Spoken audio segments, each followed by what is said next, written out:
என் வாயின் வார்த்தைகளும் என் இருதயத்தின் தியானங்களும் உம்முடைய சமூகத்திலே பிரதியாய் இருப்பதாக. விசேஷமாக இந்த 2021ஆம் வருஷத்தை நாம் துவங்கி ஆண்டவர் தாமே அருமையான குடும்பத்தாரை இந்த வருஷத்துடைய கடைசி கர்த்தருடைய நாளிலே ஆண்டவர் நம்மை கிருபையாய் அவர் கொண்டு வந்திருக்கிறார். இந்த நாளில் உங்களோடு கூட கடந்து வந்த பாதைகளை எண்ணி பார்த்து ஆண்டவருக்கு நாம் எப்படியெல்லாம் நன்றி சொல்ல முடியும் என்று சொல்லக்கூடிய ஒரு காரியத்தை சுருக்கமாக இந்த சங்கீதத்திலிருந்து உங்களோடு கூட பகிர்ந்து கொள்ளலாம் என்று சொல்லி இந்த காலை நேரத்தில் இந்த வேத பகுதியை நாம் உங்களுக்காக வாசித்தோம். இந்த நாள் விசேஷமாக இந்த 2021ஆம் வருஷத்தை நாம் திரும்பி பார்க்கும் பொழுது பல்வேறு போராட்டங்கள் நம்முடைய குடும்ப வாழ்க்கையில் வியாதி மத்தியிலே நாம் கடந்து வந்த சூழ்நிலைகள், திருச்சபையின் வாழ்க்கையில் நாம் கடந்து வந்த போராட்டமான சூழ்நிலைகள், நம்முடைய தேசத்தினுடைய காரியங்களை பார்க்கும்போது மிக மோசமான நிலையிலே எந்த நாட்களிலும் இல்லாத அளவுக்கு மிகப்பெரிய ஒரு பேர் அழிவு என்று கூட சொல்லலாம். நம்முடைய நாட்டில் மட்டுமல்லாதபடிக்கு உலக நாடுகளே பயப்படத்தக்கதாக வல்லரசு நாடு என்று சொல்லப்பட்ட மிகப்பெரிய வல்லரசு நாடா இருந்தவர்கள் கூட இந்த வியாதி நிமித்தமாக பல வகையான வகையிலே நம்முடைய தேசம், நாம் வாழ்ந்த தேசமானது சரித்திரத்திலே எந்த நாட்களிலும் இல்லாத அளவுக்கான மிகப்பெரிய ஒரு பாதுகாப்பு. அப்படிப்பட்ட சூழ்நிலையிலே ஆண்டவர் தாமே தேசத்தை பாதுகாத்தார். மிக முக்கியமான காலை நேரத்தில் 2021ஆம் வருஷத்தை நம்மோடு கூட துவங்கினவர்கள் இந்த நாளில் அவர்கள் காண முடியாதபடிக்கு ஏராளமான ஊழியக்காரர்கள் நம்ம தேசத்துல தமிழகத்தை பார்க்கும்போது ஆண்டவரால் வல்லமையாக பயன்படுத்தப்பட்ட பெரிய பெரிய ஊழியக்காரர்கள் எல்லாம் நம்முடைய தேசத்திலே அவர் அப்படியே நம்மோடு கூட இல்லாதபடிக்கு மரித்து போனார்கள்.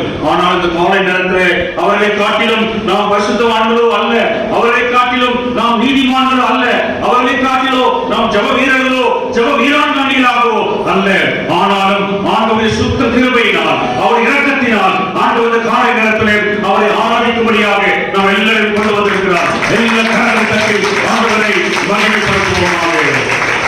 நேரத்தில் சுருக்கமாக இந்த 30ஆம் சங்கீதத்தை நாம் வாசிக்கும் பொழுது இந்த 30ஆம் சங்கீதத்திலே தாவீதை குறித்து நாம் இங்கே பார்க்கிறோம். தாவீது இந்த சங்கீதத்தை எந்த சூழ்நிலையில் அவர் எழுதுகிறார் என்று சொல்லி நாம் பார்க்கும்போது பாருங்க, இந்த 30ஆம் சங்கீதத்துல பிராக்கெட்ல ஒரு வார்த்தை போடப்படுது. என்ன போட்டிருக்கு? கிரக பிரதிஷ்டையின் பாட்டாகி தாவீதின் சங்கீதம். நம்ம வீடு கட்டும் போது நாம் உலக பிரகாரம் நாம் என்ன செய்வோம்? கிரக பிரதிஷ்டை. பைபிள் இருக்கா அப்படின்னா அப்படிதான் மொழிபெயர்த்திருக்காங்க. ஆக நீங்க இந்த சங்கீதத்திற்கு ஒரு மிகப்பெரிய பின்னணி இருக்குது. நேரம் இல்லை எல்லாத்தையும் சொல்றதுக்கு. இந்த சங்கீதத்தை இந்த தாவீது எந்த சூழ்நிலையில் அவர் பாடுகிறார் என்று சொல்லி பார்க்கும்போது 2 சாமுவேல் 5ஆம் அதிகாரத்தை வீட்டுல போய் வாசிங்க, நோட் பண்ணீங்க. 2 சாமுவேல் 5ஆம் அதிகாரம் தான் இந்த சங்கீதத்துக்கான பின்னணி. தாவீது எந்த சூழ்நிலையை இந்த பாடலை அவர் பாடுகிறார் என்று சொல்லி பார்க்கும்போது இந்த 2 சாமுவேல் 5ஆம் அதிகாரத்தை முழுவதுமாக வாசித்து பார்க்கும்போது தாவீது சீயோன் கோட்டையை பிடித்து அதை தாவீதின் நகரமாக பிரதிஷ்டை செய்கிற போது இந்த பாட்டை அவர் பாடுகிறார். அவர் ராஜாவாக அபிஷேகம் பண்ணப்பட்டு அவர் என்ன செய்கிறார்? சீயோன் கோட்டையை அவர் போராடி அதை பிடித்து அதை தாவீதின் நகரமாக பிரகடனப்படுத்துகிறார். இது தாவீதின் நகரம் என்று சொல்லி பிரகடனப்படுத்துகிற போது அது சர்வசாதாரணமாக அந்த தாவீதின் நகரத்தை அவர் கோட்டையை அவர் பிடிக்கவில்லை. அதை பிடிப்பதற்கு முன்பதாக பல்வேறு எதிரிகளை சந்திக்கக்கூடிய ஒரு சூழல், பல்வேறு போராட்டங்களை சந்திக்கக்கூடிய சூழல். அப்படி அந்த சீயோன் கோட்டையை பிடித்து தாவீதின் நகரமாக பிரதிஷ்டை செய்ய காரணங்கள்ல அவருடைய கண்களில் தண்ணீராய் ஓடுகிறது. ஆண்டவரே, இந்த சீயோன் கோட்டையை பிடித்து இந்த தாவீதின் நகரமாக பிரதிஷ்டை செய்யும்படியாக என்னை தெரிந்து கொண்டீரே என்று சொல்லி இதன் பின்னணியாகத்தான் இந்த 30ஆவது சங்கீதத்தை அவர் பாடியதாக அவர்கள் சொல்லுகிறார்கள். அப்படியாக அவர் பிரதிஷ்டை செய்கின்ற அந்த காலகட்டங்களில் ஆண்டவரே, ஒன்றுக்கும் உதவாத என்னை நீர் தெரிந்து கொண்டு இஸ்ரவேல் ஜனங்களுக்கு ராஜாவாக என்னை அபிஷேகம் பண்ணி என் மூலமாக இந்த சீயோன் கோட்டையை பிடிக்கும்படியாக தாவீதின் நகரமாய் இதை ஆண்டவரே நான் பிடிக்கும்படியாக பிரதிஷ்டை செய்யும்படியாக என்னை பயன்படுத்தினே என்று சொல்லி கண்ணீரோடு கூட அவன் கடந்து வந்த பாதையை அவன் திரும்பி பார்க்கிற போது தாவீது ஒரு 4 விதமான நிலைகளை அவன் நினைத்து ஆண்டவருக்கு கண்ணீரோடு நன்றி செலுத்துகிறான். ஆண்டவரே, என்னை இப்படிப்பட்ட பரிசுத்தமான இந்த சீயோன் கோட்டையை பிடித்து தாவீதின் நகரமாக இந்த பிரதிஷ்டை செய்வதற்கு என்னையோ ஆண்டவர் நீ தெரிந்து கொண்டீர் என்று சொல்லி தான் கடந்து வந்த பாதையை அவன் திரும்பி பார்க்கிற போது பல்வேறு போராட்டங்கள். அந்த தாவீதின் நகரத்தை அவன் பிடிக்க வருகின்ற போது சர்வசாதாரணமாய் அவன் அந்த நகரத்தை தாவீதின் நகரமாக மாற்றவில்லை. பல எதிரிகளை அவன் சந்திக்கக்கூடிய சூழ்நிலைகள், பல சூழ்ச்சிகள், அவனை வீழ்த்தும்படியாக பல்வேறு விதமான போராட்டங்கள். ஒரு காரியத்தை தேசத்திலே நாம் செய்வதற்கு, ஒரு காரியத்தை திருச்சபையிலே சீர்திருத்தம் கொண்டு வருவதற்கு அவ்வளவு சர்வசாதாரணமாக இந்த நாட்களிலே நாம் செய்து வர முடியாது. ஆங்கிலத்தில் சொல்லுவார்கள் நோ பெயின் நோ கெயின் என்று சொல்லுவார்கள். வலி இல்லாம ஒரு காரியத்தை நாம் ஆண்டவருக்காக செய்ய முடியாது. ஆகினால் தான் தாவீது அதை அனுபவித்தவனாக என்ன செய்கிறான்? கடந்து வந்த அந்த வருஷத்தை நான் நினைச்சு பார்க்கிறான். ஆண்டவரே, என்னை எப்படி எல்லாம் இது வழிநடத்தி வந்திருக்கிறேன் என்று சொல்லி அவன் அப்படியாக தான் கடந்து வந்த 4 அனுபவங்களை 4 நிலைகளை இங்கே சொல்லுகிறார். அந்த காலை நேரத்தில் அந்த 4 அனுபவங்கள் உன்னுடைய அனுபவமாக என்னுடைய அனுபவமாக நாம் இந்த 2021 வருஷத்தை கொஞ்சம் திரும்பி பார்க்க போகிறோம். இந்த 30ஆம் சங்கீதத்தின் அடிப்படையிலே இந்த காலை நேரத்தில் நம்ம எல்லாம் நம்முடைய வாழ்க்கையை ஒரு விஷயம் 11 மாதத்தை எத்தனை வாரம் 52 வாரமா 52 வாரத்தை நாம் இப்போது இந்த சங்கீதத்தின் அடிப்படையிலே திரும்பி பார்க்க போகிறோம். இந்த சங்கீதத்தின் இந்த செய்தியின் முடிவில் நம்மளாம் என்ன சொல்லுவோம் தெரியுமா? ஆண்டவரே, தாவீதின் அனுபவம் என் அனுபவமா இருக்குது. ஆண்டவரே, இந்த புதிய வருஷத்துல ஆண்டவரே நான் மகிமையான காரியத்தை இந்த போராட்டத்தில் ஒருபோதும் என் வாழ்க்கையில் புதிய வருஷத்துல சொல்லி ஜபத்தோடு கூட நாம் அப்படியாக கடந்து வர ஆண்டவர் நமக்கு தெரிவு செய்வாராக. இங்கே கடந்து வந்த நிலையை தாவீது எண்ணி பார்க்கிறார். அப்படியாக தன்னுடைய வாழ்க்கையை அவன் கடந்து வந்த போராட்டத்தை திரும்பி பார்க்கிற போது முதலாவது தாவீது சொல்கிறார், தாவீதின் நிலை வியாதியின் நிலை. தாவீது இருதயத்துக்கு ஏற்ற ஒரு மனுஷனா இருந்தாலும் கூட இந்த தாவீதின் வாழ்க்கையிலே அவன் என்ன செய்கிறான்? அப்படியாக ஆண்டவர் அவனை வல்லமையாக பயன்படுத்தினாலும் என் இருதயத்துக்கு ஏற்றவன் என்று ஆண்டவர் அவனை சொல்லினாலும் இங்க நாம் என்ன பார்க்கிறோம் இந்த சங்கீதத்துல, அவன் இந்த சங்கீதத்தில் ஒரு இடத்துல சொல்லுகிறான், ஆண்டவர் நீர் என்னை குணமாக்கினீர் என்று சொல்கிறார். பாருங்க 30ஆம் சங்கீதம் 2ஆம் வசனத்தை கவனிங்கள். என்ன வாசகம்? என் தேவனாகிய கர்த்தாவே உம்மை நோக்கி கூப்பிட்டேன், என்னை நீர். அப்போ இந்த சங்கீதக்காரனாக தாவீது எதின் வழியாக கடந்து வந்திருக்கிறாரு? வியாதியின் வழியாக அவர் கடந்து வந்திருக்கிறார். தனக்கு வியாதி ஏற்பட்டதாகவும் தன் உடல்நலம் குன்றி போன நிலையிலே என்ன செய்கிறான்? அப்படியே அவன் கடந்து வருகின்றான். அப்படி தனக்கு வியாதி வந்த காலகட்டங்களில் அவன் வாழ்க்கையை கொஞ்சம் யோசித்து பார்க்கிறான். 11 மாசத்தை அவன் திரும்பி பார்க்கின்ற போது, ஆண்டவரே எத்தனையோ சூழ்நிலைகளில் என் சரீரத்தில் ஆண்டவரே பல வகையான வியாதி, ஆண்டவரே மருத்துவர்களால் கைவிடப்பட்ட நிலைமை, இந்த வியாதிக்கு மருந்தே இல்லை என்று சொல்லுகிறார்கள். ஆண்டவரே இந்த வியாதிக்கு மாற்று வழி இல்லை என்று சொல்லுகிறார்கள். ஆண்டவரே இப்படிப்பட்ட ஒரு பலவீனத்தோடு கூட இந்த வருஷத்திலே ஆண்டவரே வழிநடத்த என்று சொல்லி அவன் என்ன செய்கிறான்? அவன் வியாதிப்பட்ட காலங்களில் சரீர பலவீனம் ஏற்பட்ட போது அவன் என்ன செய்கிறான்னா, வசனம் தெளிவாக சொல்றது, என் தேவனாகிய கர்த்தாவே. யார் நோக்கி கூப்பிட்டானா? உம்மை நோக்கி கூப்பிட்டேன். நான் எந்த மருத்துவரை நான் அணுகல, யாரையும் அணுகல. ஆண்டவரே நான் உம்மை நோக்கி கூப்பிட்டேன். உம்முடைய என் பலவீனத்தை சொல்லி ஆண்டவரை நான் ஜெபம் பண்ணேன். என்னை நீ குணமாக்கி, வசனத்துல தெளிவா படிங்க. என்னை நீர் குணமாக்கினீர் சொல்றாரா? என்னை நீர் குணமாக்கினீர் என்று சொல்றாரா? என்னை நீர் குணமாக்கினீர். அப்படியா நீங்க பார்க்கிற போது தாவீதின் வாழ்க்கையிலே அவன் அப்படியாக தன்னுடைய கடந்து வந்த பாதையை அவர் நினைக்கும் போது தாவீது மிகவும் தாழ்வான நிலையிலே அமர்ந்து போனான். தன் சரீர பிரகாரமான விளைவிடத்திலே அவன் அமர்ந்து போனான். அவனுடைய உடல்நலம் குன்றி இருந்ததாக அடையாளங்கள் வெளிப்படையாக காட்சியளித்தது. அவன் தன் சரீரத்தை பார்க்கும் போது, இனி என்னால் இந்த வருஷத்தை ஆண்டவரே நான் தாண்டி வர முடியாது ஆண்டவரே, இந்த பலவீனத்தோடு கூட நான் இந்த சீயோன் கோட்டையை பிடிக்க முடியாது ஆண்டவரே. ஆண்டவரே இந்த பலவீனத்தோடு கூட என்னுடைய அடையாளங்களை பார்க்கும் போது, என் சரீரத்திலே நான் கடந்து வருகின்ற இந்த வியாதி சூழ்நிலைகளை ஆண்டவரை பார்க்கும் போது, இந்த வருஷத்தை நான் தொடுவேனா, ஆண்டவரை புதிய வருஷத்திலே நான் காலெடுத்து வைப்பேனா என்று சொல்லக்கூடிய ஒரு நிலையிலே அவன் அப்படியாக அவன் நினைக்கிறான். இன்னொரு விஷயம், இந்த அதிகாரத்தை வாசிக்கும் போது அவன் கூடிய விரைவிலே இறந்து போய் விடுவான். யாரு? தாவீது மரித்து விடுவான் என்று அவனுடைய பகைவர்கள் யாரும் எண்ணி மகிழ்ந்தார்களாம். இதுதான் இன்றைய நாட்கள்ல ஒரு மனிதனுடைய நிலை. நாம் வியாதிப்படுகிற போது, நாம் ஒன்றுபடாமல் இந்த உலகத்தில் கைவிடப்பட்ட நிலைமையை போகின்ற போது, இன்றைக்கு மனிதனுடைய நிலைமை இதுவாகத்தான் இருக்கிறது. இது தாவீதுக்கே ஏற்பட்டது. தாவீதை குறித்து சொல்லும் போது நாங்கள் 1ஆம் வசனத்தை வாசிங்கள். அவருடைய எதிரிகள் பகைஞர்கள் எப்படி நினைச்சாங்கன்னா, 30ஆம் சங்கீதம் 1ஆம் வசனம், கர்த்தாவே என் சத்துருக்கள் என்னை ஏற்கொண்டு மகிழ வெட்டாமல். நல்லா புரிஞ்சுக்கலாம். ஆண்டவரை ஒரு ஜெபம் பண்றாரு. ஆண்டவரே எனக்கு சத்துருக்கள் இருக்கிறாங்க, நான் ஒருவேளை பலவீனப்பட்டு ஏன் ஜெபத்துக்கு பதிலாமல் போய் இந்த வருஷத்துல காண முடியாதபடிக்கு நான் ஆண்டவரை கடந்து போவேன் என்று சொன்னால், என்னுடைய சத்துருக்கள் என்னை மேற்கொண்டு விடுவார்கள், என் சத்துருக்கள் என்னை ஏறாமல் பேசுவார்கள், என் சத்துருக்கள் அவர்கள் மகிழ வெட்டாமல் என்னுடைய பலவீனத்தை அவர்கள் கண்டு அவங்க மகிழ்வாங்க. எனக்கு பலவீனம் ஏற்படுகிற போது அவங்க என்ன நினைப்பாங்க? என்னுடைய சத்துருக்கள் என்னை மேற்கொண்டு விடுவார்கள். நான் பரிசுத்தத்துல இல்ல, நான் சரியான கூட்டத்துல இல்ல என்று சொல்லி என் சத்துருக்கள் என்னை மேற்கொள்வார்கள். அதே நேரத்தில் ஆண்டவரே உதவி செய்யுங்க, என் சத்துருக்கள் மகிழக்கூடாது ஆண்டவரே. என் பலவீனத்தை பார்த்து, என் பலவீனம் குன்றி போகிற இந்த சூழ்நிலையை பார்த்து என் சத்துருக்கள் கைத்தட்டி சிரிக்கக்கூடாது ஆண்டவரே என்று சொல்லி என்ன செய்கிறான்? அவன் என்ன செய்கிறான்? தன் வாழ்க்கையை திரும்பி பார்த்து அவன் ஜெபித்த பொழுது அவனுக்கான பதில் பாருங்க. அடுத்த சங்கத்து, நீ என்னை கை தூக்கி எடுத்தபடினால் நான் உன்னை போற்றுவேன். ஹல்லேலூயா,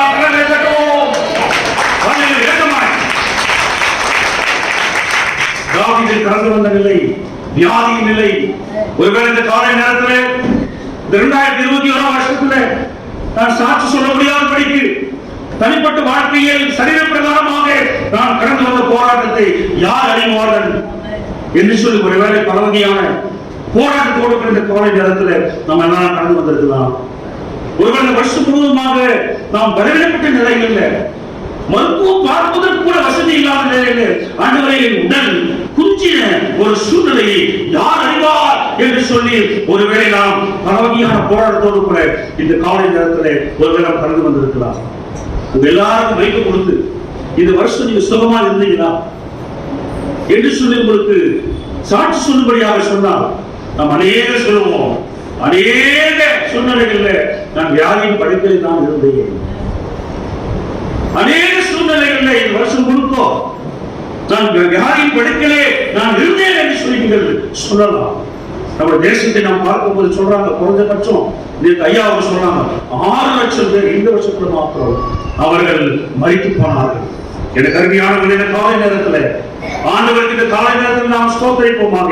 இங்க தாவீது 2 வார்த்தை பயன்படுத்துறார் பாருங்க.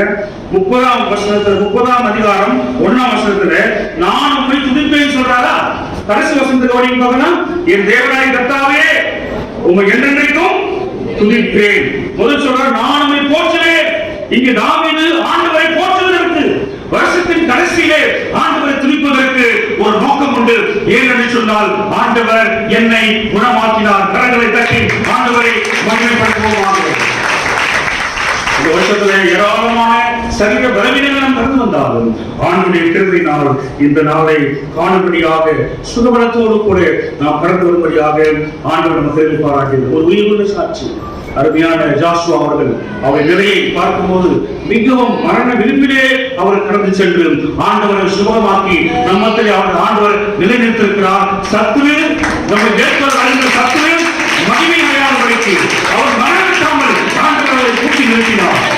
அநேகருடைய சாட்சியாக இந்த காலங்களிலே அவர் இருக்கும். ஆகினாலே நாம் ஆண்டவருக்கு நன்றி சொல்வோமாக. இந்த காலை நேரத்தில் வருஷத்தின் கடைசியில் ஆண்டவரே நானுமே போற்றுவேன். தாவீதோடு சேர்ந்து ஆண்டவரை நானுமே துதிப்பேன். ஏனென்று சொன்னால் வியாதியின் நிலைமையிலிருந்து நீர் என்னை குணமாக்கினீர், நீர் என்னை குணமாக்கினீர். இரண்டாவது, தாவீது கடந்து வந்த பாதை அவன் திரும்பி பார்க்கின்ற போது ஆண்டவருக்கு ஒரு காரியத்திற்காக அவன் நன்றி செலுத்துகிறான். அவன் நன்றி சொல்லும் போது கண்ணீரோடு கூட இன்னொரு நிலையை அவன் தாண்டி வருகிறான். அந்த நிலை என்னவென்று சொல்லி பார்க்கும்போது பாருங்க, 3ஆம் வசனம் போனீங்க. 3ஆம் வசனம் வாசிக்கலாம். யாரோ வாசிக்க சொல்லுமா? 3ஆம் வசனம். கர்த்தாவே என் ஆத்துமாவை பாதாளத்திலிருந்து ஏழை பண்ணி நான் குடியில் இறங்காதபடி என் உயிரோடே காத்தீர். மரணத்துக்கு அருகே சென்ற நிலை கடலை கட்டுவோமாக. மரணத்துக்கு அருகே சென்ற நிலை. இங்கே தாவீது ஆண்டவருக்கு நன்றி செலுத்துகிறார். ஆண்டவரே, வருஷத்தினுடைய கடைசியிலே நாம் துதிக்காமல் இருக்க முடியாது, உம்மை பாடாமல் இருக்க முடியாது. ஆண்டவரின் வாழ்க்கையை நான் திரும்பி பார்த்த போது இங்கே சொல்கிறான், மரணத்துக்கு அருகே, மரணத்தின் விளிம்பிலே இன்னும் சொல்லப்படுற வசனம் சொல்கிறது, கர்த்தாவே நீர் என் ஆத்துமாவை பாதாளத்திலிருந்து ஏறி வர பண்ணி. நல்லா வசனத்தை வாசிக்கணும். அப்படி என்று சொன்னா அதுக்கு முன்னாடி ஒரு ஆத்மா எங்க போயிருக்கு? பாதாளத்துக்கு அடியில இறங்கி இருக்கிறது அர்த்தம்.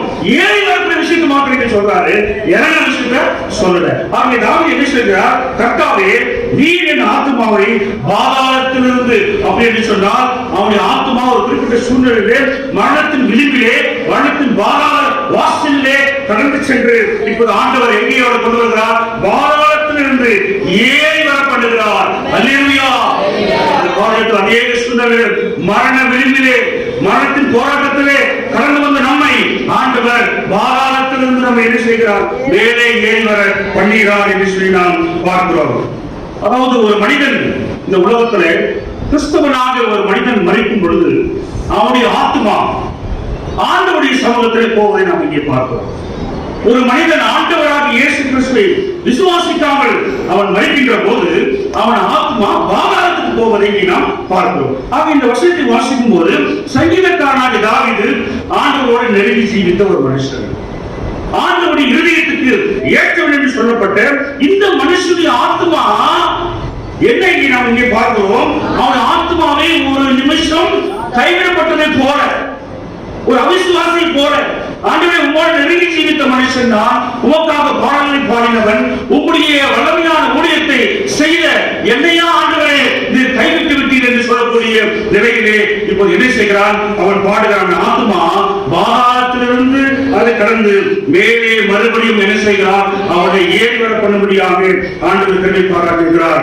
நான் குடியில் இறங்காதபடி என்னை உயிரோடே நாம் இங்கே பார்க்கும் பொழுது நம்முடைய தேசத்துல கடந்த 2 வருஷங்களாக நாம் பார்க்கும்போது அநேக மக்கள் வெளிநாடுகள் சொல்றாங்க, புதைப்பதற்கு இடம் இல்லாமல், குழி நோண்டி புதைப்பதற்கு இடம் இல்லாமல் அநேகருடைய ஸ்தலங்களை ஒரு மிருகங்களை போல ஒரே குழியில ஆயிரக்கணக்கான ஜனங்களை மிருகங்களை போல புதைக்கக்கூடிய ஒரு வரலாறு, ஒரு சம்பவம் நாம் வாழும் தேசத்திலே அது நடந்தது.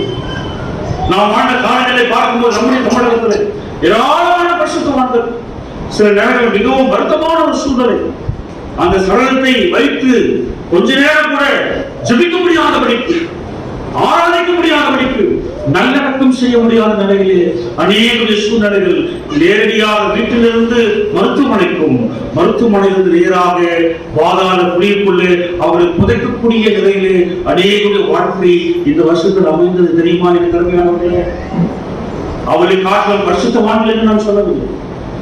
என் கருமையானவர்கள் ஆண்டுடைய பெரிதான கருமையினார் ஆண்டவர் வருஷத்துல நம்ம என்ன செய்திருக்கிறார்? குடியில் இறங்காதபடி ஆண்டவர் எனக்கு உயிர் கொடுத்தாரே, உயிரோடு காத்தாரே, அதற்கு நன்றி சொல்றோம். கடவுளை தட்டி ஆண்டவருக்கு மகிழ்ச்சி செலுத்துவோமாக. இங்க தாவீது 2 இடத்துல பாதாள குழி என்று சொல்கிறார். பாருங்க, வாசிக்கலாமா? 3ஆம் வசனத்தை வாசி. கர்த்தாவே, நீர் என் ஆத்துமாவை பாதாளத்திலிருந்து ஏறி வர பண்ணி நான் குழியில் இறங்காதபடி என்னை உயிரோடு வைத்ததற்காக ஆண்டவரே நான் உங்களுக்கு நன்றி செலுத்துகிறேன் என்று சொல்லிவிட்டு 8ஆம் வசனத்துல ஒரு ஆர்கியுமெண்ட் பண்றார் ஆண்டவரோடு. அப்படி ஒருவேளை ஆண்டவரே அந்த குழியிலே இறங்குவதற்கு நீ அனுமதித்து விட்டால், அவனுடைய வாதத்தை பாருங்க, நான் குழியில் இறங்குகையில் என்ன அப்படியே நீ அனுமதிச்சு வச்சுங்களேன், நான் குழியில் இறங்குகையில் என் ரத்தத்தால் என்ன லாபம் உண்டு? எனக்காக ஒரு குழி நோண்டப்பட்டிருக்கு, என்னை கைவிட்டு விட்டீங்கன்னு வச்சுங்களேன், நான் எவ்வளவுதான் ஆரோக்கியமா இருந்தாலும், எனக்கு ரத்தம் ரொம்ப திரகாத்திரமா இருக்குன்னு சொன்னாலும், குழியில போனப்பட்டு குழியிலே இறங்கிய பிறகு எனக்கு எவ்வளவு ரத்தம்னா என்ன பிரச்சனை? அதனால ஏதாவது லாபம் உண்டா என்று சொல்லி கேட்டுட்டு இன்னொரு விஷயத்தை சொல்றாரு, புழுதி உண்மை ஆண்டவரே, அந்த குழியை நாம இறங்கிட்டா நான் எவ்வளவு ஆரோக்கியமா இருந்தாலும் 2 நாள் என் வாழ்க்கை முடிச்சிடும், 2 நாள் அடைஞ்சு போயிடுவேன், 2 நாள் நான் முற்றிலுமாக ஈக்களுக்கும் புழுக்களுக்கும் நான் இரையாக போய்விடுவேன். இதனால என் மேல் போடப்பட்ட புழுதி இருக்குல்ல, ஒரு கிறிஸ்தவனுடைய மரணத்தை அடக்கம் பண்ணும் போது கடைசியா போடுறது ஒரு விஷயத்தை சொல்லுவார், இந்த சரீரத்தை உயிர்த்தெழுதல் நம்பிக்கையோட புழுதிக்கு புழுதியாகவும் மண்ணுக்கு மண்ணாகவும் இவரை ஒப்பு கொடுக்கிறேன்னு சொல்லுவாங்க. இப்ப தாவீது அதை நினைவு கூறுகிறார், ஒருவேளை ஆண்டவரே அந்த குழியிலே நான் இறங்குறவனா இருக்கும்போது புழுதி உண்மை துதிக்குமோ, நான் 3 மண்ணுக்குடி போடுறோம்ல, அது நீங்க துதிக்கு நீங்க நினைக்கிறீங்க ஆண்டவரே சொல்லிவிட்டு சொல்றாரு, அது உமது சத்தியத்தை அறிவிக்குமோ. எப்படி அந்த அறிவிப்போம்? ஆகினாலும் நான் துதிப்பேன் என்று சொல்லி அவர் சொல்வதை நாம் இங்கே பார்க்கிறோம். 1வது வியாதி நிலை, 2வது மரணத்துக்கு அருகே சென்ற ஒரு நிலையை நாம் இங்கே அப்படியாக பார்க்கிறோம். 3வது சுருக்கமாக பார்க்கலாமா? 3வது ஆண்டவருக்கு தாவீது இங்கே நன்றி செலுத்துகிறார். தன்னுடைய வாழ்க்கையை அவர் திரும்பி பார்த்து, ஆண்டவரே நான் உம்மை துதிப்பேன், நான் உம்மை ஸ்தோத்திரிப்பேன். ஏன் என்று சொன்னால் கடவுளின் கோபத்திற்கு உள்ளான நிலை. எனக்கு அருமையானவர்களே, 2021 வருஷத்துல அநேக சூழ்நிலைகளில் நான் சுருக்கமாக சொல்லி முடிக்கிறேன், அநேக சூழ்நிலைகளில் நாம் ஆண்டவருக்கு பிரியமில்லாமல் வாழ்ந்திருப்போம். நாம் ஆண்டவருடைய பிரமாணத்தை அநேக நேரங்களில் நாம் கீழ்ப்படியாமல், அவருடைய ஆலோசனைக்கு நாம் செவி கொடுக்காமல் போன நாட்கள் உண்டு. என் வாயின் வார்த்தைகள் மூலமாக, என் இதயத்தின் ஞானத்தின் மூலமாக, ஆண்டவர் என்னுடைய செயல்பாடுகள் மூலமாக நான் திரும்பி பார்க்கும் போது பல்வேறு சூழ்நிலைகளில் ஆண்டவர் என் உணர்வுகளை வெளிப்படுத்துவதற்கு, ஆண்டவரே என்னுடைய காரியங்களை நான் நினைத்துக் கொள்வதற்கு உன் வேதத்தை நான் மறந்துவிட்டேன். ஆண்டவரே உன் ஆலோசனைகள் எல்லாம் ஆண்டவர் மறந்த ஒரு விசுவாசியாக இருக்கிறேன். அந்த சூழ்நிலைகள்ல நீங்க ரொம்ப கோபப்பட்டு என்னை அடிக்காம ஒரு நிமிஷத்திலேயே உங்க கோபத்தை மாத்திட்டீங்களே அப்படின்னு ஒரு நன்றி சொல்றாரு. பாருங்க, எத்தனாவது வசனம் பாருங்க, 5ஆம் வசனம் கவனிக்க பார்க்கலாம். 5ஆம் வசனம் என்ன சொல்றாரு? அவருடைய கோபமோ ஒரு நிமிஷம், அவருடைய தயவோ நீடிய வாழ்வு, சாயங்காலத்தில் அழகை தங்கும், விடியற் காலத்தில். அதுதாங்க நம்முடைய ஆண்டவர். எல்லா கரங்களை தட்டி ஆண்டவர் நன்றி சொல்லுவாங்க. நாம் கோபப்பட்டா எதிரமா நீடிக்க நாம் கோபப்படும் போது அர்த்தமில்லாமல் கோபப்படுவோம். நம்ம சிருஷ்டித்த நம்முடைய ஆண்டவர் எவ்வளவு அன்புள்ளவர்ல நீங்க சொல்ற ஆண்டவரே, இந்த வருஷத்தை திரும்பி பார்க்கும் போது நான் உம்மோடு ஒரு நடந்த ஒரு மனுஷனா இருந்தா கூட, துதிப்பாடலை பாடுகிறவனா இருந்தாலும் கூட, தேவாலயத்தை பிரதிஷ்டை செய்வதற்கான அதிகாரத்தை நான் பட்சமா இருந்தாலும் கூட, என் வாழ்க்கையில ஆண்டவரே உமக்கு பிரியமில்லாமல் அநேக நேரங்களில் நான் நடந்து கொண்டேன். ஆனாலும் என்னுடைய பாவங்களுக்கு தக்கதாக, என்னுடைய அக்கிரமங்களுக்கு தக்கதாக நீ சரி கட்டாமல் என்ன செய்கிறீர்? உங்களுடைய கோபம் எவ்வளவு திறமையான கோபம். எனக்கு அருமையான இந்த காலை நேரத்துல வருஷத்தின் கடைசியில உங்களை பார்த்து ஆண்டவர் சொல்றாரு, நம்முடைய கோபம் எப்படியோ நமக்கு தெரியாது, நம்மே உள்ள ஆண்டுடைய கோபம் ஒரு நிமிஷம் கரங்களை தட்டி ஆண்டவரை மகிமைப்படுத்துவோம். இமைப்பொழுது உன்னை கைவிட்டு உருக்கமான இரக்கங்களால் நான் உன்னை சேர்த்துக் கொண்டேன் என்று சொன்ன ஆண்டவர் இந்த வருஷத்தை திரும்பி பார்க்கும் போது, ஆண்டவரே பல வகையிலே உண்மை நான் கோபம் முட்டின ஒரு மனுஷனா, பல வகையிலே உங்க பிரியமில்லாமல் வாழ்ந்த ஒரு மனுஷனா வாழ்ந்த நாட்கள் உண்டு.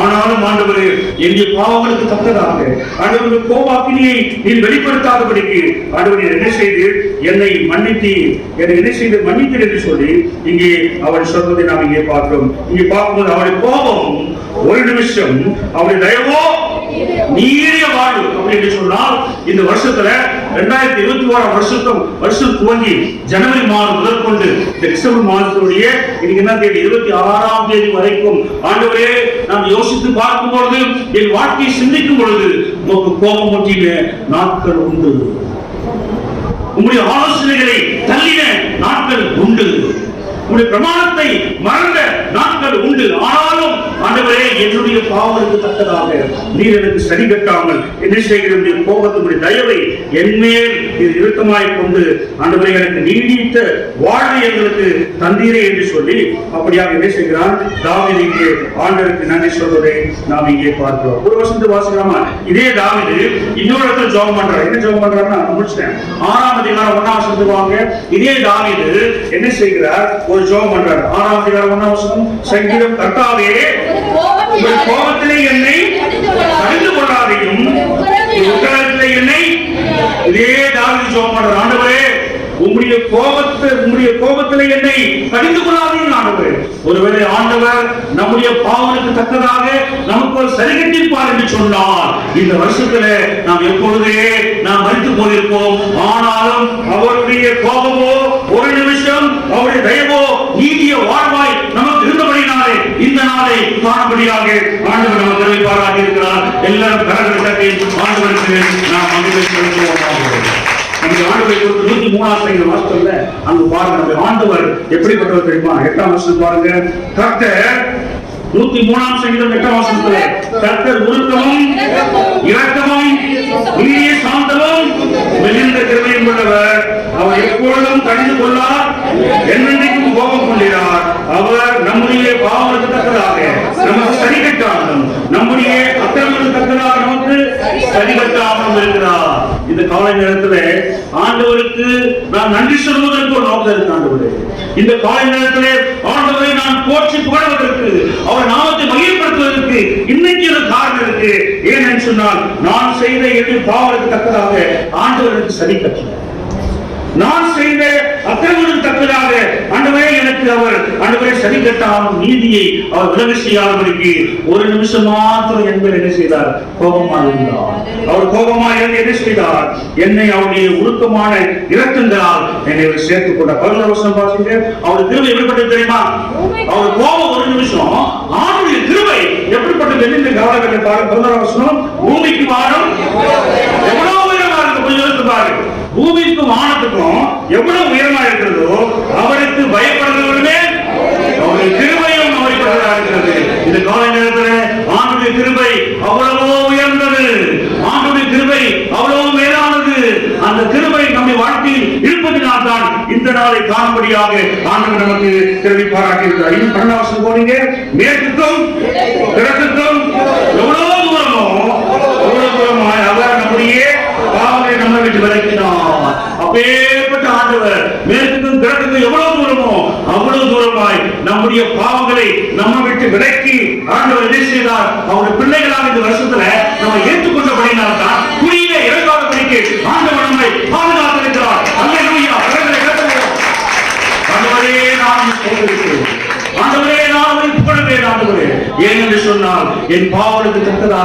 நீர் சரி கட்டாமல் என்னை உங்கள் நினைவிலே வைத்ததுனால ஆண்டவரே லட்சம் மக்கள் மரித்து போனார்கள். அந்த மரித்த லிஸ்ட்ல நான் இல்ல ஆண்டவரே. இதுக்கு நன்றி செலுத்துவோமாக. அல்லேலூயா. கரங்களை தட்டுவோம். ஆண்டவருக்கு நன்றி செலுத்த வேண்டிய ஒரு தகுந்த நேரத்துக்குள்ளாக வந்திருக்கிறோம் என்று அருமையான குடும்பத்தாரே. ஹalleluya. நன்றியோடு ஸ்தோத்திரிக்கிறோம். நம்முடைய ஆண்டவர் ஒரு தகப்பனுடைய இருதயத்தை உடையவர். நம்முடைய ஆண்டவர் தாயின் உள்ளத்தை உடையவர். 11ஆம் வசனம் போனீங்க பார்க்கலாம். தகப்பன் தன் பிள்ளைகளுக்கு இறங்குவது போல தமக்கு பயந்தவனுக்கு இறங்குகிறார். ஆண்டவர் வருஷம் முழுவதும் ஒரு தகப்பனை போல நம்மை அவர் வழிநடத்தி வந்து அவருடைய கிருபைகளை நமக்கு அவர் தருகிறவராய் இருக்கிறார். எனக்கு அருமையான ஒரு உண்மை தெரியுங்களா? நம்முடைய ஆண்டவருடைய கோபம் ஒரு நிமிஷம் தான். அவருடைய கிருபை மேற்கும் கிழக்கு எவ்வளவு தூரமோ அவ்வளவு தூரமா நம்முடைய பாவங்களை விளக்கிறவர் தான். ஆனால் நம்முடைய ஆண்டவருக்கு இன்னொரு முகம் இருப்பது என்பதை நாம் மறந்துவிடக்கூடாது. அது வாசிக்குமா? நீதிமொழிகள் எடுத்துக்கலாம் பாருங்க. நீதிமொழிகள் 1ஆம் அதிகாரத்தில் எல்லாம் வாங்க. நான் வாசித்து நான் வேகமாக ஜெபம் பண்ணி முடிக்க போகிறோம். இந்த வசனங்கள்லாம் இப்படி இந்த வருஷத்தின் கடைசியில் நாம் வந்து கண்டிப்பாக வாசித்து நம்மை நாமே தற்பரிசோதனை செய்து கொள்வது நமக்கு மிகுந்த ஒரு ஏற்ற ஒரு காரியமாக இருக்கு. இந்த வசனங்கள்லாம் இப்படிப்பட்ட நாட்களில் தான் நாம் வாசிக்கிறோம். நம்முடைய ஆண்டவர் அன்புள்ளவர், அதே நேரத்திலே நம்முடைய ஆண்டவர் நீதிபதிவர். நம்முடைய ஆண்டவர் நம்முடைய ஜெபத்தை கேட்கிறவர். நம்முடைய ஆண்டவர் ஒரு குறிப்பிட்ட சூழல் வருகிற போது நான் ஒரு ஜெபத்தை கேட்க மாட்டேன் என்று சொல்லி தன் முகத்தை மறைக்கின்ற இன்னொரு முகம் ஆண்டவர் கூட்டி என்பதை இந்த கால நேரத்திலே நாம் மறந்துவிடக்கூடாது. ஆனாலும் ஆண்டவர் என் மேல் வைத்து போவோம். ஒரு நிமிஷம் கரங்களை தட்டுவோம். ஒரு நிமிஷம் ஆண்டவர், ஒரு நிமிஷத்திலே ஆண்டவர் நம்ம அவர் நினைவாக இருப்பது மறந்துவிட்டார் என்று சொன்னால் நம்ம வாழ்க்கை ஒரு நிமிஷத்துல முடிவடையும். அநேக நேரம் நம்ம சொல்லுவோம், ஒரு 1 ஹவருக்கு முன்னாடி தான் அவர் பார்த்தோம், ஒரு நிமிஷத்துக்கு முன்னாடி பேசிட்டு இருந்தார். ஆனாலும் ஆண்டவர் என்ன செய்கிறார்? அவருடைய ஒழுக்கமான இலக்கங்களால் ஆண்டவர் இம்மட்டுமாக அந்த கால நேரத்தில் 2021 வருஷத்தினுடைய இந்த நாளை இந்த நிமிஷம் வரைக்கும் ஆண்டவரை நம் தேவாலயத்தில் அல்ல, மக்கள் வந்து போகிற ஒரு மண்டபத்தில் அவரை திரும்ப நினைச்சு பாருங்க. எவ்வளவு போராட்டமான சூழ்நிலைகள் இல்லை. தேவாலயத்தில் நம்ம ஜெபம் பண்ணிருப்போம். அவருடைய திரும்பி நம்ம எங்க நினைக்கிறோம்னா தேவாலயத்தை நினைக்கல, தேவாலயத்தை தான் நினைக்கிறோம். அவர் அன்பு நீங்க யோசிச்சு பாத்தீங்கன்னா இந்த மண்டபத்துல நம்ம எல்லாம் இத்தனை ஞாயிற்றுக்கிழமை கூடி ஆராதிப்பதற்கு அவருடைய திரும்ப இவ்வளவு மகிமையா இருந்திருக்கு. என் ஜனங்களை கூட்டி சேர்த்து இங்க ஒரு வார்த்தை கொடுக்கும்படியாக என் திருமையை நினைப்பதற்கு வேறொரு இடத்துல ஆண்டவர்களை கூட்டி சேர்த்து அந்த திருமையை விளங்க செய்கின்ற ஆண்டவர் எப்பேற்பட்ட அன்புள்ள ஆண்டவரை கரலை கட்டாமல் இருக்க முடியுமா? தேவாலயத்தில் மகிமை செலுத்த வேண்டியதுதான். பல மக்கள் வந்து போகிற இந்த இடத்துல உங்களுடைய கிருபை நினைப்பதற்கு இந்த அடியேரே நீ நினைத்தீரே உமக்கு ஆண்டவரே நன்றி. நம்முடைய ஆண்டவருடைய இன்னொரு பக்கத்தை வாசிக்கலாமா? நீதிமொழிகள் எல்லா இடத்துலாம் நான் வாசிக்கிற கவனிங்க. நம்முடைய ஆண்டவர் எப்படிப்பட்டவர்? அவருக்கு இன்னொரு முகம் இருக்குங்க.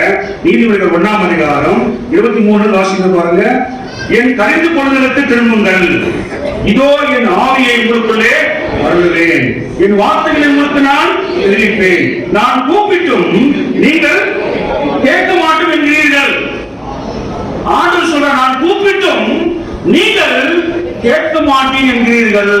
இந்த வருஷம் நாம் தியானிக்கணும். இந்த வருஷம் முழுவதும் ஆண்டவர் பல்வேறு சூழ்நிலைகளிலே வார்த்தையின் மூலமாக ஆண்டவர் நம்முடைய இருதய கதவை அவர் தட்டியிருக்கிறார். இங்கே நாம் வாசிக்கிறோம், நான் கூப்பிட்டும் நீங்கள் கேட்க மாட்டேன் என்கிறீர்கள், நான் என் கையை நீட்டியோ கவனிக்கிறவன் ஒருவரும் இல்லை. 25ஆம் வசனம், என் ஆலோசனைகள் எல்லாம் நீங்கள் இந்த இடத்துல நான் என்று போட வேண்டும். இந்த வருஷத்துல ஆண்டவரே உங்களுடைய ஆலோசனை எல்லாம் நான் அள்ளியிருக்கிறேன். என் கடிந்து கொள்ளுதலை வெறுத்தீர்கள். வசனத்தின் மூலமாக வார்த்தைகள் வருகின்ற போது அது நான் வெறுத்த ஜனமாய் நாம் இருந்தோம். அடுத்த வருஷம் வாசிங்கள், ஆகையால் நானும் உங்கள் ஆபத்து காலத்தில் நகைத்து நீங்கள் பயப்படும் காரியம் வரும்போது ஆவணையும் பண்ணுவேன். கேட்காதவை போல இருக்கு. என் ஆலோசனைகளை தள்ளும்போது என் கடிந்து கொள்ளுதலை ஏற்றுக்கொள்வதற்கு விருப்பமில்லாத ஒரு விசுவாசிய தேவ ஜனங்களா இருக்கும்போது உங்களுக்கு ஒரு நேரம், என்ன நேரம்?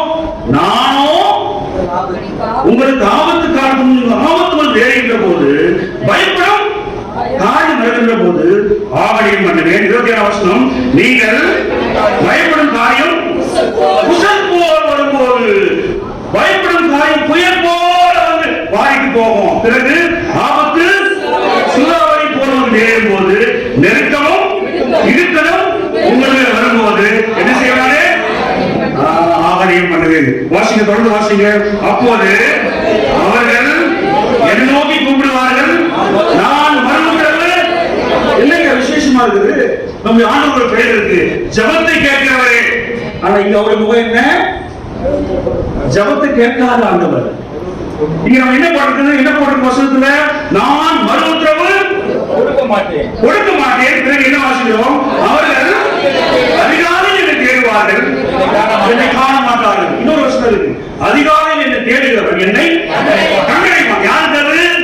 கர்த்தருடைய ஆலோசனையை ஏற்றுக்கொள்கிறவன், கடிந்து கொள்ளுதலை ஏற்றுக்கொண்டு தன் வாழ்க்கையை ஆண்டவருக்கு ஒப்புக் கொடுக்கிறவன் ஆண்டவரை தேடும் போது அவரை கண்டடைய முடியும். அவருடைய ஆலோசனைகளை நாம் தள்ளுகின்ற போது இங்க வேதம் சொல்கிறது, அதிகாலையிலே போய் அவர் சமூகத்தில் ஆண்டவரே என்னை சுகமாக்க மாட்டீர்களா, ஆண்டவரே என் பிரச்சனைக்கு ஒரு தீர்வு உண்டா என்று சொல்லி தேவ சமூகத்திலே நெருங்கின்ற போது ஆண்டவரை காணக்கூடாத ஒரு சூழல் வரும். எனக்கு அருமையானவர்களே, தொடர்ந்து வாசிப்போம். என் ஆலோசனைகள் எல்லாம் அவர்கள் விரும்பவில்லை, என் கடிந்து கொள்வதை எல்லாம் அசட்டை பண்ணினார்கள். ஆகையால் அவர்கள் தங்கள் வழியின் பலனை புசிப்பார்கள், தங்கள் யோசனையினால் திருப்தி அடைவார்கள். பேழையின் மாறுபாடு அவர்களை கொள்ளும், மூடரை நிர்விசாரம் அவர்களை அழைக்கும். எனக்கு செவி கொடுக்கிறவன் எவனோ அவன் நித்திரமின்றி வாசம் பண்ணி ஆபத்திற்கு பயப்படாமல் அமைதியாக இருப்பான். எல்லா கரங்களை தட்டி ஆண்டவரை மகிமைப்படுத்துவோமாக. ஆண்டவர் நாம் பயந்து நாம் ஜீவிக்கின்ற போது எப்பேற்பட்ட ஆபத்து வந்தாலும் அமைதலோடு தேவ சமூகத்திலே இருக்கக்கூடிய சாக்கியத்தை ஆண்டவர் நமக்கு தருவாராக. கடைசியாக இன்னொரு நிலையை நாம் வாசித்து முடிப்போம். இந்த நாம் தொடர்ந்து 30ஆம் அதிகாரத்தை வாசிக்கும் போது கடைசியாக ஒரு அனுபவத்தை நாம் வாசித்து முடிப்போம். இங்க நாம் பார்க்கிற போது தேவனுடைய கோபத்துக்கு உள்ளான நிலை என்று சொல்லி நாம் பார்க்கிறோம். அடுத்ததாக நாம் இங்கே பார்க்கின்ற போது கடைசியாக நாம் வாசிக்கிற போது ஒரு வருஷத்தை நாம் வாசிப்போம். 11ஆம் வசனத்தை வாசிக்கும். கடைசியாக இப்பேற்பட்ட நிலை வழியாக கடந்து சென்ற இந்த மனுஷன் கடைசியாக சொல்கிறார், என் புலம்பலை ஆழ்ந்த கருப்பாக. அது இவ்வளவு நிலையை கடந்து வந்திருக்கிறார். ஒரு வருஷத்துக்கு யோசித்து பார்க்கும்போது திரும்பி பார்த்தா வியாதி வழியாக கடந்து வந்த நிலை. இரண்டாவது நாம் நிலை கடந்து வந்த மரண விளிம்பிலே ஆண்டவரே நான் கடந்து சென்ற அந்த சூழல் வழியாக நான் கடந்து வந்தாலும் நீர் என்னை எதை செய்திருக்கிறேன், என் குலங்கள் எல்லாவற்றையும் ஆனந்த கழிப்பாக மாறப்படினேன் என்று சொல்லி 17ஆம் வசனத்தை முடிக்கிறார். என்ன முடிக்கிறார்? என் தேவனாகிய கர்த்தாவே உங்கள் என்றென்றைக்கு நான் இப்ப இந்த வருஷத்தினுடைய இந்த கடைசி ஞாயிற்றுக்கிழமை வந்திருக்கிற நாம் அனைவரும் இந்த கால நேரத்தில் அந்த தாவீதின் அனுபவம் நம்முடைய அனுபவம் மாற நம்ம எல்லாரும் ஒவ்வொரு பயணம் தேவ சமூகத்திலே ஆண்டவரை நாம் நோக்கி பார்ப்போமாக. நன்றியான நாளுக்காக நன்றி. காலை முதல் மட்டுமாக பாடல்களின் மூலமாக நாங்களுமே ஆராதிக்கும்படியாக, சாட்சிகளின் மூலமாக நாங்களுமே உயர்த்தும்படியாக ஆண்டவரே பாராட்டின நன்மையான நாளுக்காக நன்றி. ஆண்டவர் தாவீதின் அனுபவம் இந்த கால நேரத்திலே எங்களுடைய அனுபவமாக இது மாற்றினதற்காக நன்றி. ஆண்டவரே எங்கள் வாழ்க்கையை நம்ம திரும்பி பார்க்கும் பொழுது பல்வேறு வியாதியின் மத்தியிலே ஆண்டவரே போராட்டத்தின் மத்தியிலே கடந்து வந்த சூழ்நிலைகளில் இந்த கிருபை எங்களோடு இருந்து எங்களுடைய புலம்பலை ஆனந்த கழிப்பாக மாற்றினதற்காக உமக்கு நாங்கள் நன்றி செலுத்துகிறோம். நன்றியோடு சோதரிக்கிறோம். ஆசீர்வதிப்பீராக. இயேசு கிறிஸ்துவின் நாமத்தினால் வேண்டிக் கொள்கிறோம். ஜீவனுள்ள பரலோக பிதாவே.